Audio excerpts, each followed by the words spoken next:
Yapet. Yutan.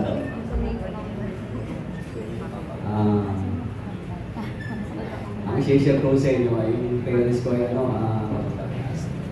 ang gusto talaga ng buhay ay simple lang. Sinasabi niya, ang gusto lang niya magkaroon ng peace, happiness, and contentment. Pag sinabing contentment, kung ano yung meron ka, makukontento ka na. Yun. Siya yung tao na isusubo mo na lang ay ibibigay pa niya sa kapwa niya.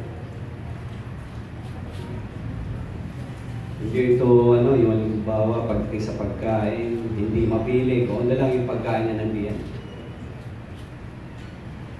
Kontento na siya.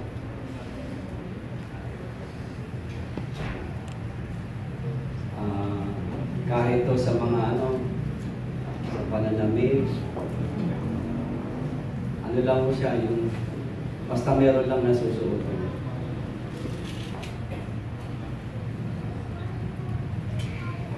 Kung ano kami ngayong 7 magkakapatid, yan ay sa pagpapalaki na nila sa amin, ni Mama at ni Papa.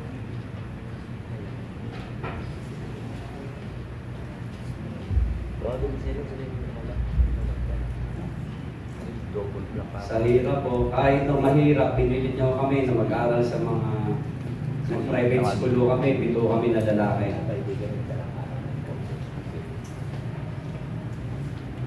Hindi naman o kagandahan yung kita namin pagtingsa doon sa typewriter, pero talagang ikinayod kami ng mag-asawa para makatapos sa private school.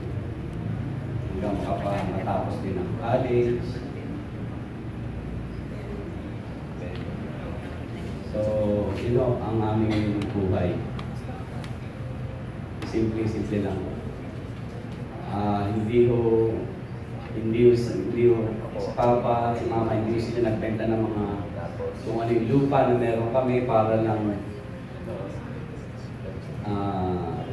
makapag-aral kami sa mga sa Manila, masunod namin yung luho namin, magkaroon kami ng sasakyan na magaganda, wala akong gano'n. Kaya siguro, kaya ito rin yung namin, yung namana namin sa kanila. Yun lang ay may sisiyet ko sa inyo. Maraming salamat.